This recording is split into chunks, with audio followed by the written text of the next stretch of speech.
Hi friends, Annadata Sukhibhava పథకానికి సంబంధించి big update అండి. మొదటి విడతగా ఈ నెల 21న చెల్లింపులు చేస్తామని వ్యవసాయ శాఖ మంత్రి అచ్చెన్నాయుడు గారు వెల్లడించారు. ఆ సమాచారం ఈ విధంగా ఉంది. అన్నదాత సుఖీభవ సాయాన్ని రైతులకు 3 విడతల్లో అందజేస్తామని రాష్ట్ర వ్యవసాయ శాఖ మంత్రి అచ్చెన్నాయుడు గారు తెలిపారు.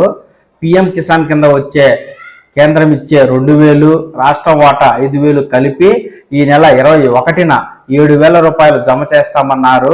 ఏలూరు జిల్లా పెదవేగి మండలం వంగూరులో బుధవారం రాష్ట్ర ప్రభుత్వం తరపున ఏరువాక పౌర్ణమిని ప్రారంభించిన ఆయన అనంతరం ప్రసంగిస్తూ గత జగన్ 5 ఏళ్ల పాలనలో కర్షకులకు ఒక్క వ్యవసాయ శాఖ పరికరం ఇవ్వలేదని, ప్రస్తుతం యంత్ర పరికరాలు అందిస్తున్నామని, ఇటీవల గుంటూరు నుంచి ఎగుమతి అయిన మిర్చిలో పురుగు మందుల అవశేషాలు ఎక్కువగా ఉన్నాయని, కొన్ని కంటైనర్లను చైనా అధికారులు తిరస్కరించారని, దీనిని దృష్టిలో ఉంచుకుని నాణ్యమైన పంటను ఉత్పత్తి చేయాలని రైతులకైతే సూచించగా, పెదవేగిలో సాగవుతున్న కోకో, పామాయిల్ పంటలను మంత్రి పరిశీలించి రైతులు, కంపెనీల ప్రతినిధులతో మాట్లాడారు.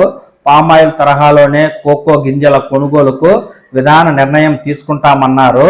సరకు నాణ్యతతోనే గిట్టుబాటు ధరలు సాధ్యమవుతాయని, కంపెనీలు సాగు సమయంలో చెప్పే మాటలు ఆచరణలో విస్మరిస్తున్నాయని రైతులు మంత్రులకైతే మొరపెట్టుకున్నారు.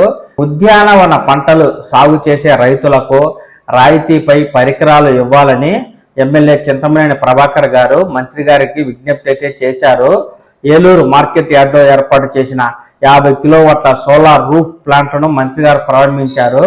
ఈ సందర్భంగా మంత్రి గారు అయితే రైతులకు ఈ నెల 21న తొలి విడతలో 7,000 రూపాయల పంట పెట్టుబడి సాయాన్ని జమ చేస్తాము అంటూ హామీ ఇవ్వడం జరిగింది. దీంతో సూపర్ 6 పథకాలలో ముఖ్యమైన అన్నదాత సుఖీభవ పథకం ఈ నెల 21న లాంఛనంగా ప్రారంభం కానుంది.